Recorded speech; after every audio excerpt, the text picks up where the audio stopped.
Je voudrais dire ce que chacun de nous pense et souhaite. Qui ici ne souhaite pas que la dette soit purement et simplement effacée? Celui qui ne le souhaite pas, il peut sortir, prendre son avion et aller tout de suite à la Banque mondiale payer.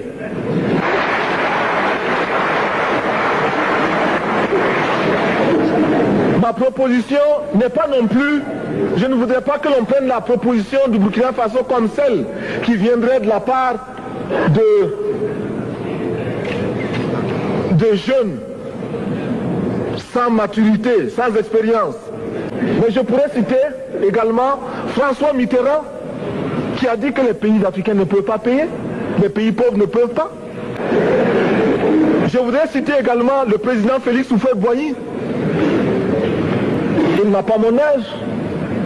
Cependant, il a déclaré officiellement, publiquement, qu'au moins pour ce qui concerne son pays, la Côte d'Ivoire ne peut pas payer. Or, la Côte d'Ivoire est classée parmi les pays les plus aisés d'Afrique, au moins d'Afrique francophone. C'est pourquoi d'ailleurs il est normal qu'elle paye plus en contribution ici. Mais, Monsieur le Président, ce n'est donc pas de la provocation. Je voudrais que notre conférence adopte la nécessité de dire clairement que nous ne pouvons pas payer la dette.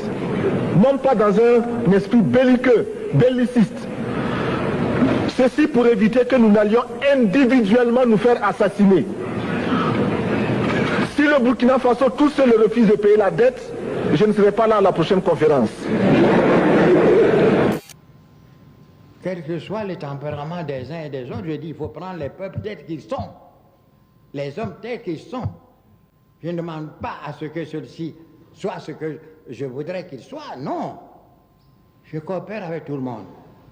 Alors qu'on ne vienne pas dans les journaux parler des différends entre Sankara et Houphouët. Quel différent? Qu'est-ce que nous ambitionnons qu'ils soient différents? Hein?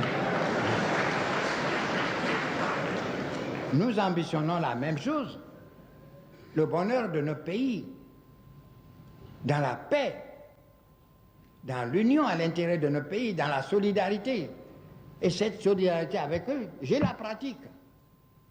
Qui ignore des gestes de solidarité accomplis par la Côte d'Ivoire?